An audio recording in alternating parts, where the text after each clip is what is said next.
again, welcome to my channel. This is Savvy Life and Tech. In this video, I'm going to be talking about the number one question I get asked all the time.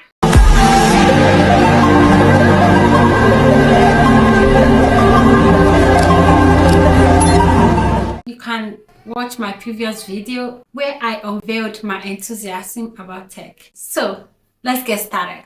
So what is the number one question I get asked most?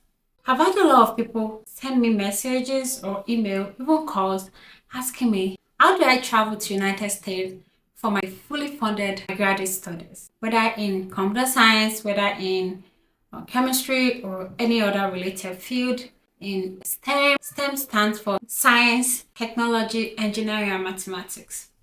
Even other unrelated fields like art or business management. So today I'm going to be answering this question. There are 3 different ways in which you can come to the United States from any country at all for your graduate studies.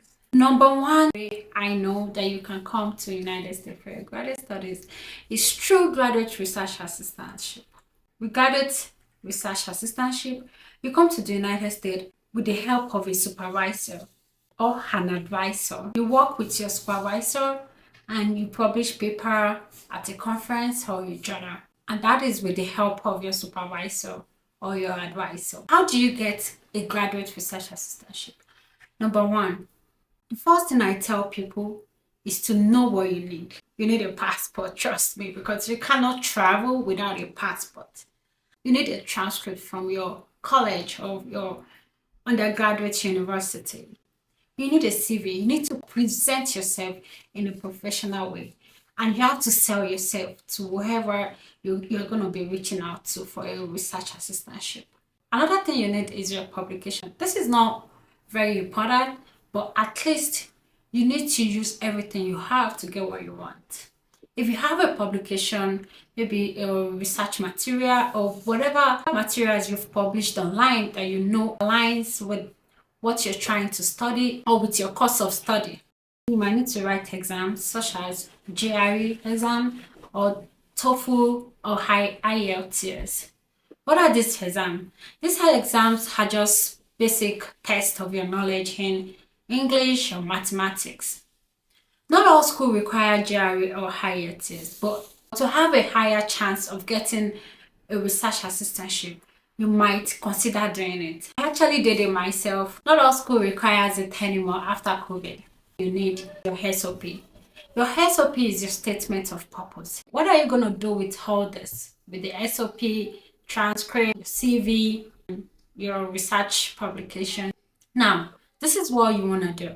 Search for schools in the United States, for example, with graduate research assistantships. Sometimes, most schools don't put it out there if they have a graduate research assistantship. Okay, instead of just saying schools with graduate research assistantship, just go to schools in the United States. Meanwhile, you should have a course of study in mind. You can just Google schools in the United States for the course of study you want. This should align with your undergraduate study.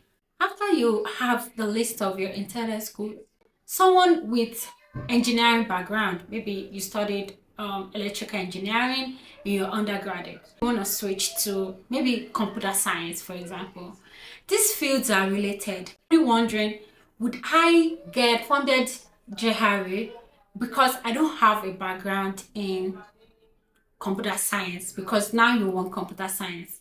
Most schools have prerequisite courses for you to take if you don't have a background in your course of study.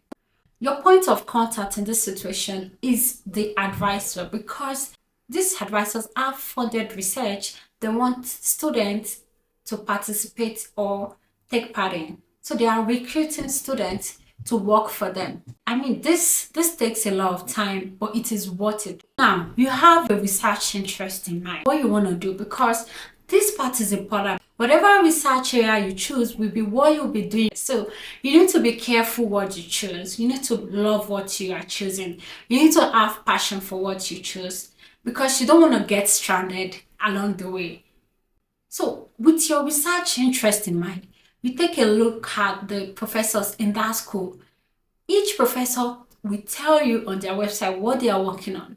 Each professor will have a list of their research interests as well. This will help you analyze. You need to analyze and look at each professor individually, carefully, and study what they do.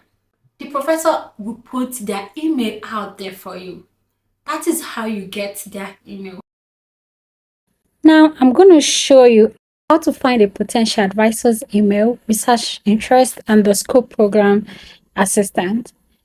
I'll be using the school as an example. I have no partnership with them. I am just using this as an example. So you need to go to the school website of your choice. You can check the graduate programs they have. Play around till you find the department you are interested in.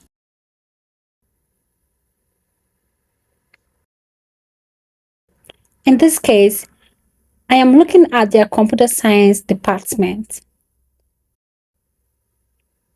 You need to indicate whether you want master's or PhD or any other graduate programs you want. You need to be patient while traversing through the website. Now I can see the department and the courses available in that department. Now, since I'm looking for the staffs and faculty members, I'm going to click on this and I can see all the programs available in that school. Since I'm looking for computer science, I'm going to click on computer science department. Trust me, the footer of the web page contains a lot of information. Now I can see some of the information I am looking for. However, I want to see the professors in this department. There should be a directory somewhere.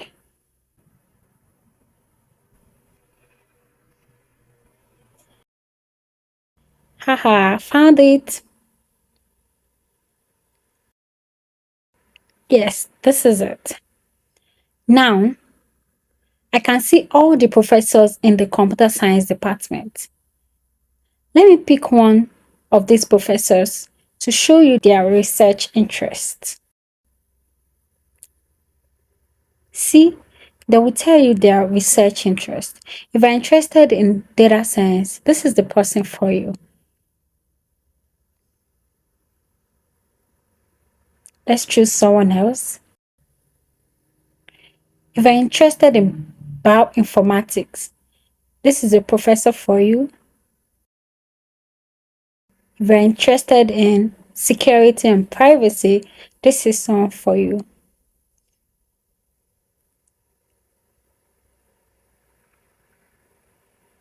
You can even see their biography, their past publication, different opportunities. You can also see their CV and all what they've done and what they are looking for. In this directory, you can see their email as well that you will use to reach out to them. This part is very important. You need to keep track of their email. If you look at the footer, you can see the director of graduate programs you can reach out to if you have any question. Everything you need is online. You only need the right information and your willingness. This will take us to the next discussion. How do you reach out to these professors? This is what we call a cold email. As I said earlier, this is just selling yourself and putting yourself out there. Now you see professors that their research interest aligns with your research interest. You need to put yourself out there to them. You need to sell yourself to them. In another video, I'm going to do how to draft and send a cold email to these professors. When I say professors, I mean advisors. Take this cold email for example.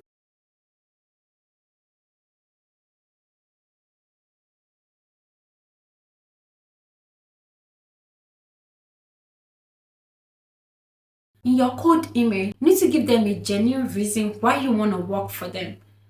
When you're working for them, you'll be in their lab.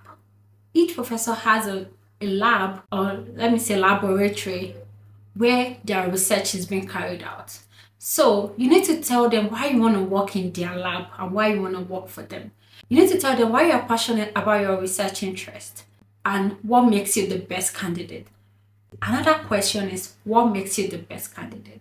Why would a professor choose you? This is when your SOP, your exams, your CV comes into play. As I've said, even if you don't have research publication or you didn't write any exam, that doesn't limit you. That doesn't stop you from still sending an email out to the professors. You need to attach your SOP and your CV to the mail you are sending to them. One thing I advise if you don't have a research publication is to use your undergraduate project. For example, let's say you work on social interaction during your undergraduate project. This is an opportunity to sell what you did in your undergrad. You can even attach an abstract of your undergraduate project to the cold email you are sending. Trust me, this can get frustrating because you need to create time to do all this. After you send the cold emails, let's say a professor reach out to you, they might ask you for an interview. In another video, I'm gonna do likely question you can be asked during an interview with this professor. Yeah, I know this is a lot to know about, but trust me, it is worth it. It is worth your effort. If you have any question, put them in the comments section and I'm going to attend to them.